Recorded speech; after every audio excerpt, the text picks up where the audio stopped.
knowing that we can't rely on these politicians. We can't be trying to work with these management companies. We know what they're about. But the only way things are really going to change is if people fight back and stand together. And we're so much stronger together. Over the last few decades, all of the public housing in San Francisco has been eliminated through privatization via the federal HOPE 6 program and the Rental Assistance Demonstration Program. One by one, the San Francisco Housing Authority handed over buildings to private management companies to rebuild and manage. But what's being built isn't public housing. HOPE SF is a scheme to eliminate the last of public housing in San Francisco. This is a plan for private developers to make a profit from building and managing mixed income communities made up of both market rate units and supposedly affordable units. Sunnydale and Potrero Hill are just 2 out of 4 public housing developments that have been privatized through HOPE SF. HOPE SF was created by former Mayor Gavin Newsom in 2007, and it's a partnership between the San Francisco City Government, the San Francisco Foundation, and community partners. Just one look at the HOPE SF website, and it becomes clear who really benefits from it. Banks like Bank of America, Wells Fargo, JP Morgan Chase, corporations like Google and Kaiser Permanente, multiple foundations, and the city government are all working together via the HOPE SF scheme to make a profit and push people out of their homes. This isn't for the tenants. From what I understand, 30 some odd years ago, Housing Authority and these private companies knew that today would come and that they would buy out or get rid of us and rebuild. Whoever set up this deal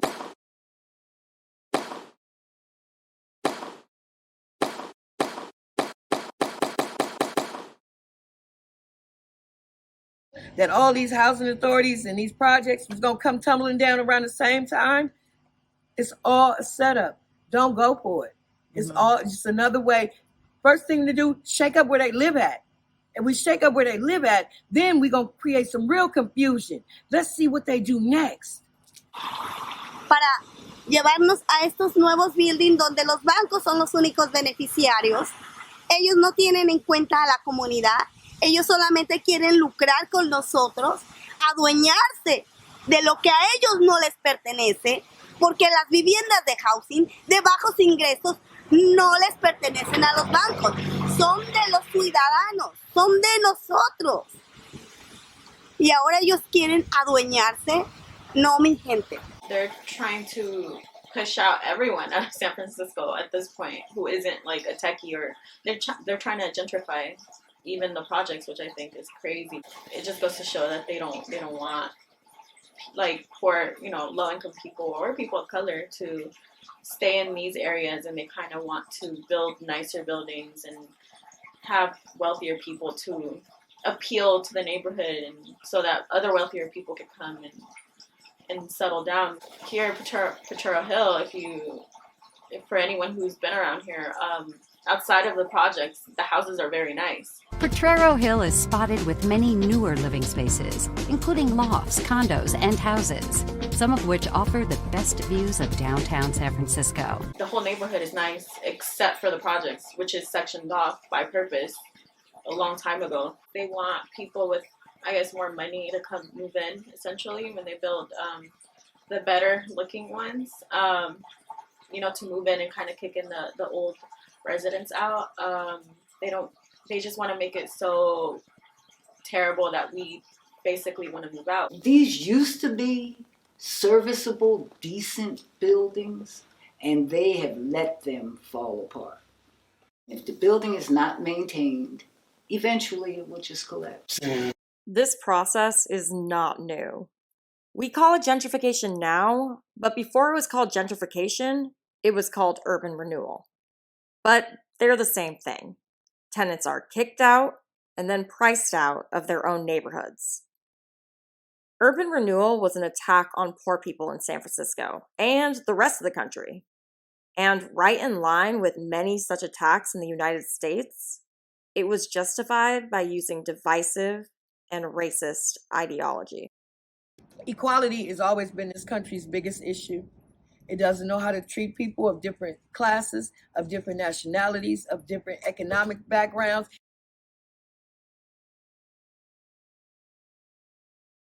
Y ellos aún así quieren imponer tantas leyes. A las familias mixtas les quieren cobrar más renta, que no se me hace justo también. Yo no soy familia mixta, pero me uno a ella porque hay personas de que tienen, ganan poquito y quieren que paguen más de lo que ellas ganan, y eso pues no se puede. Y tienen sus familias, sus niños, y pues uno tiene que ver cómo sobrevive. And if that's not discrimination, who said that was okay? You didn't ask me. They didn't ask me. Can we charge your neighbor more than we charge you because they're not born here? Hell no. Baby, believe me, anything to make you sick, keep you poor, keep you in the situation you're in, don't put it past them. Before we talk more about how people in public housing have been treated, let's talk a little bit more about why it exists, why it's important, and how it works. Public housing got its start towards the end of the Great Depression with the 1937 U.S. Housing Act. Shortly after, in 1938, the United States Housing Authority was established. Also in 1938, San Francisco established its very own housing authority. The SFHA got to work on the Hawley Courts in 1940, and not long after, in 1941, they began working on Potrero Hill and Sunnydale. Initially, this housing was built for working-class people to fill thousands of jobs for the U.S. military and shipping operations during World War II.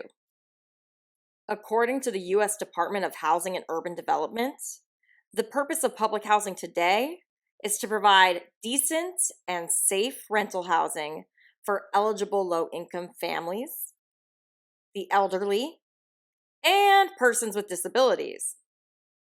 But just because someone is low income, elderly, or disabled, that doesn't mean that they'll get a unit. People in need of housing can be on a wait list for years and years for seemingly no reason at all. The Housing Authority a few years ago reopened their waiting list for homeless people. If you were homeless, in jail homeless, a program, it didn't matter. If you were any kind of homeless, get on the waiting list. We got units for you. So why are they still boarded up?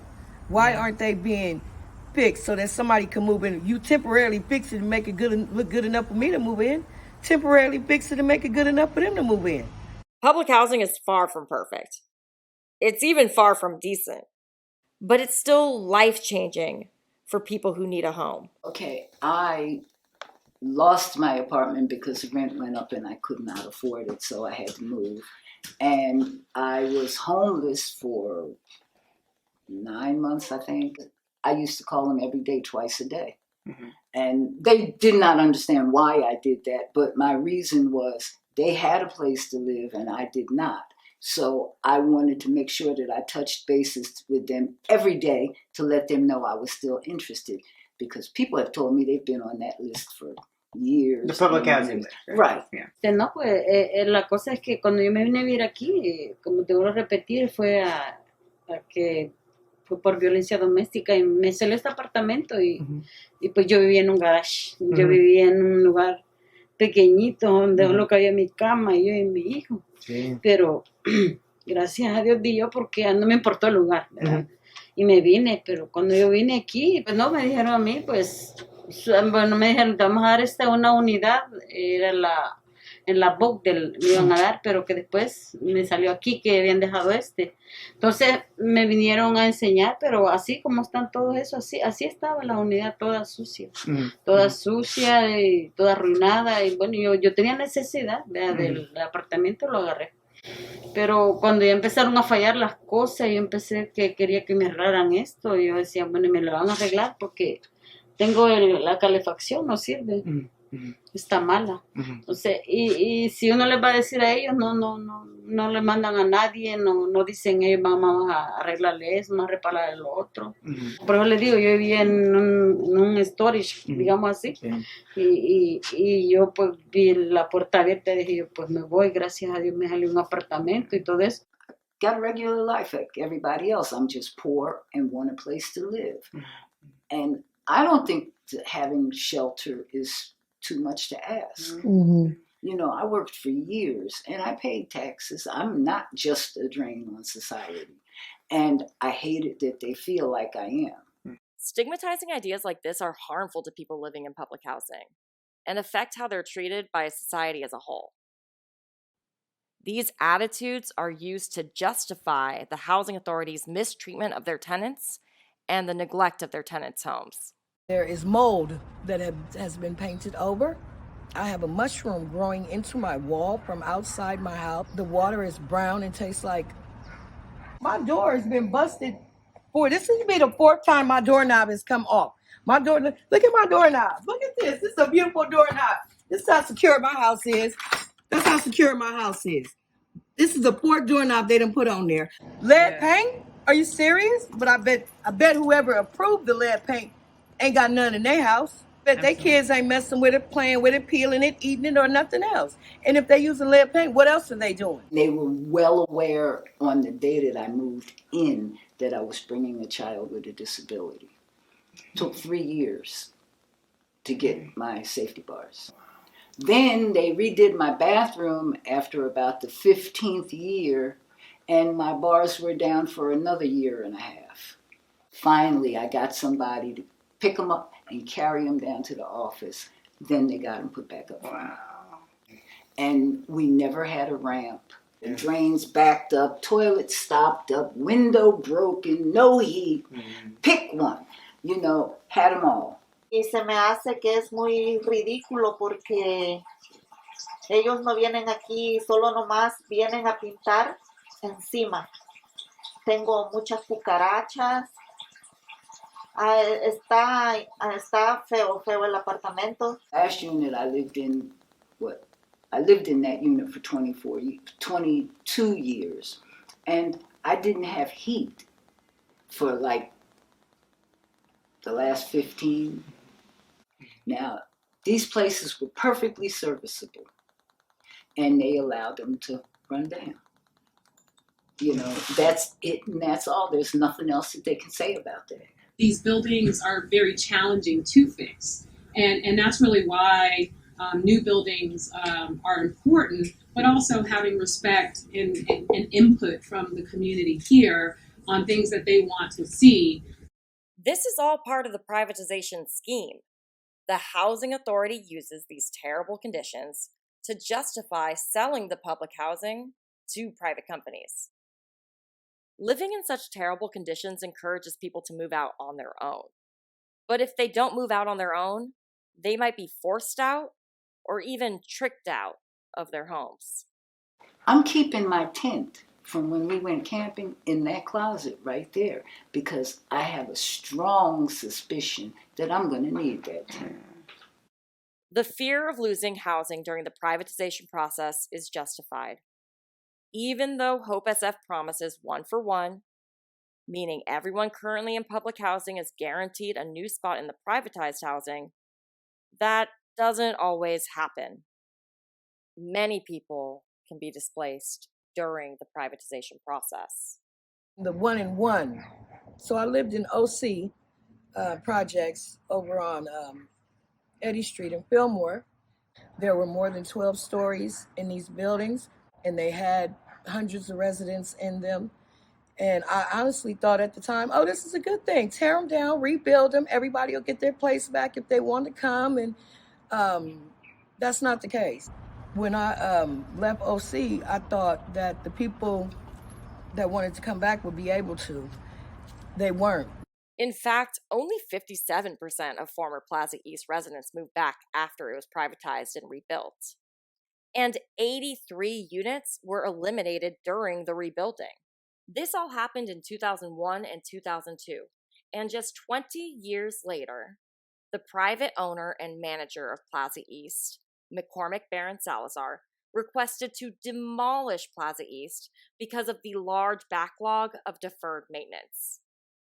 Basically, they said that rebuilding and adding an additional 260 luxury units would be an easier fix. The San Francisco Housing Authority, with Mayor London Breed's approval, submitted a demolition application. But the Plaza East residents were very vocal and rallied against demolition. And HUD denied that application, which is why McCormick Baron Salazar instead requested and received a nearly $2.7 million grant to fix the buildings that they had let fall into disrepair. And who knows if the Plaza East tenants will get the help that they deserve? Because just like the residents of Sunnydale and Potrero Hill, the city has been ignoring their voices for years. Mayor Breed, the developers, and the new private management companies really want us to believe that the residents have played an important role in the privatization process, and that they've been participating at the highest levels. There's no participation going on. You guys send me a letter telling me this is what it is. You tell me when you're going to have a meeting, and you go on about your day. Nobody calls me and says, Kathleen, can you read? Kathleen, were you able to read the letter we sent you? Did you actually know that we're having a meeting? Because I guarantee those meetings are half empty, and they wanted to stay that way. That for 8 years, this has been the residents' plan.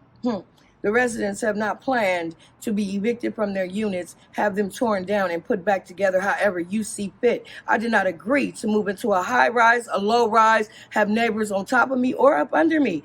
I agreed to have my unit remodeled, have the tree that was blocking my view moved, and have that sewage line fixed. That's all I agreed to. Y en los meetings en los cuales se nos dice que tenemos que aceptar a estas nuevas compañías que están llegando para hacer nuevos buildings, pero sinceramente nadie quiere vivir ahí, porque nosotros queremos nuestras viviendas, nosotros queremos que nuestras viviendas sean remodeladas. They just did it. That's the problem. They never showed us what they was going to put up, because we would have been told them no. Like I said, when they first showed us the blueprints, we told them, when they were saying Washington Drive, we're like, okay, we don't want that. So everybody stopped going to the meetings like, what the use is we going if y'all going to keep saying y'all putting this shit up, you know? So they just put it up anyway. Que quieren aumentar después las rentas, sabiendo que ahorita la gente no tiene trabajo, no tiene dinero.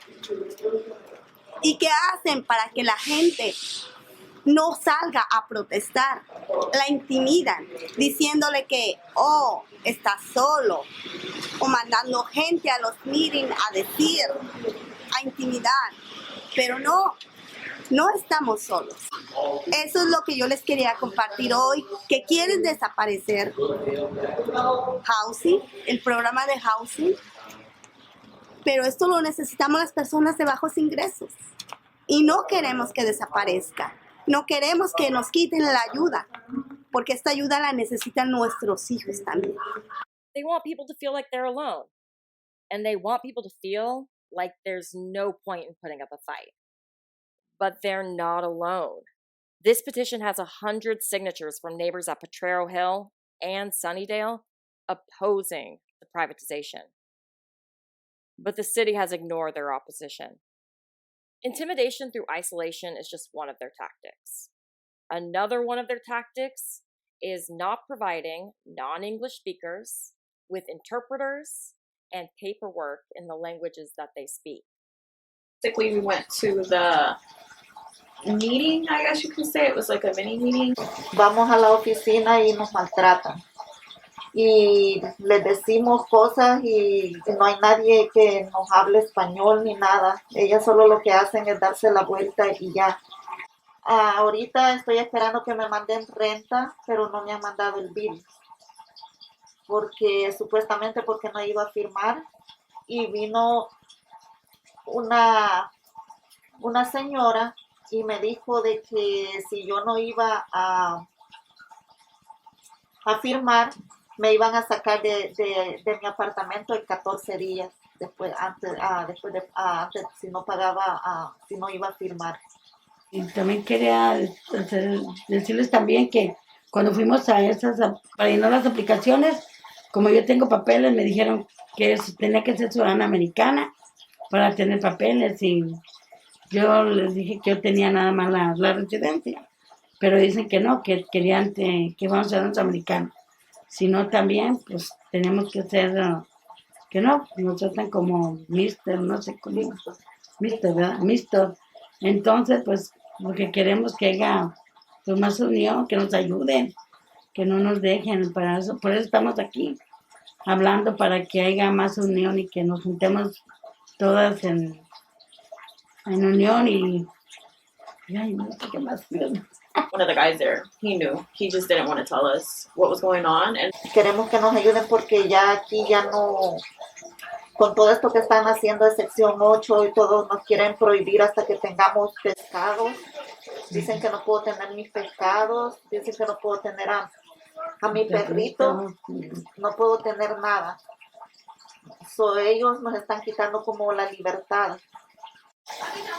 we weren't told anything. Basically, we were just given a letter saying to go to the meeting, but we didn't even know what it was for. We weren't sure if we were supposed to fill out any paperwork that day. It was very broad. They kind of did like an intimidation tactic where they would send out notices saying you have 14 days, but it was very broad and they weren't saying if it was eviction or not. So a lot of our neighbors were really scared and they weren't informed, and that's why we had to reach out for help because we were also scared. A las reuniones porque pues me siento más segura para así poder hablar todas reunidas, qué es lo que decía una. Ya tenemos lo que decía ella, yo oíamos lo que decía, entonces ya tenemos más palabras para decir más cosas. The housing authority, the developers, and the new private management companies want the transition from public to private to be as complicated and confusing as possible. We know that the government is a terrible landlord, but we also know that private managers can be even worse. The city towers over in Oakland are a good example of how private management receiving government money leads to even less oversight. City Towers Management receives full market rate rent for units that have mold, mice, roaches, plumbing issues, elevator issues, stairwells covered in urine, expired safety equipment, and the list goes on and on. Not to mention negligent and extremely hostile management. And the same thing is happening all across the country. Public housing is disappearing, and private subsidized housing is popping up. For tenants, the differences between public and private can be pretty drastic. There's a difference between dealing with a private entity. Their whole goal is making money. At one of the meetings was that what they planned on doing was enforcing every rule, to the letter of the law. And I know that's going to be the way that they get rid of a lot of people, just by enforcing those rules, because they never did it before. The thing is, it's a community, and they don't want a community. You can't go down many streets in San Francisco anymore and see children outside playing because there's nowhere for them to play at in front of their houses.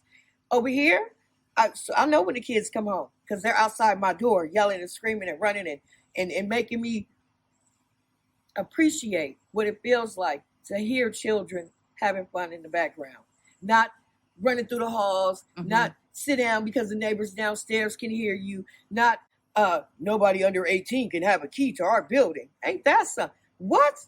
I got to be 18 to get my mama's key, but I'm 14 and she go to work and so do my daddy. Now what? Now I'm in the streets because I got to wait 4 or 5 hours for them to come home. We are looking at paying PG&E, which we didn't do before. It was included in our rent. It's It's going to be a laundry situation for some people where they're going to have to use a coin laundry, and we all have our own washers and dryers. Then they have these big, brand new, shiny front loaders over there. Not for us, I'm certain. This we're losing something that is way more valuable than what we think we're gaining. Sunnydale and Potrero Hill were the last public housing developments in San Francisco. And now there's none left. But that doesn't mean that the fight is over. The Section 8 program. The minute the housing authorities closed down, they got action at closing down the Section 8 program. And that's the goal. As long as there's a housing authority open in the United States, there is a Section 8 program. Once they privatize all of these housing authorities, Section 8 is next. The more they take from us, the more they're going to keep taking, the less resources we're going to have. Entonces yo quiero que se unan también más gente a esta causa, porque no hay muchas personas que vemos así, y yo quiero que no tengan miedo, que salgan a hablar, porque es muy importante hacernos escuchar para que crezcamos y entre más somos, más nos van a escuchar. Entonces a eso las quiero motivar a que no tengan miedo, a que se unan a nosotros para tener una vivienda mejor, para estar mejor, para estar tranquilos, sin que nos estén molestando, sin que nos estén viniendo a tocar la puerta, no vivir con miedo, no andar temiéndole a nadie, y pues eso es lo que yo quiero. We have a long road ahead of us. As more and more people struggle to pay rent, fuel their vehicles, feed their families, it can feel like an impossible battle. But it's not. Across the country, people are working together to build a movement strong enough to rise against the deadly tide of privatization. No politician, no nonprofit, no corporation is going to save us.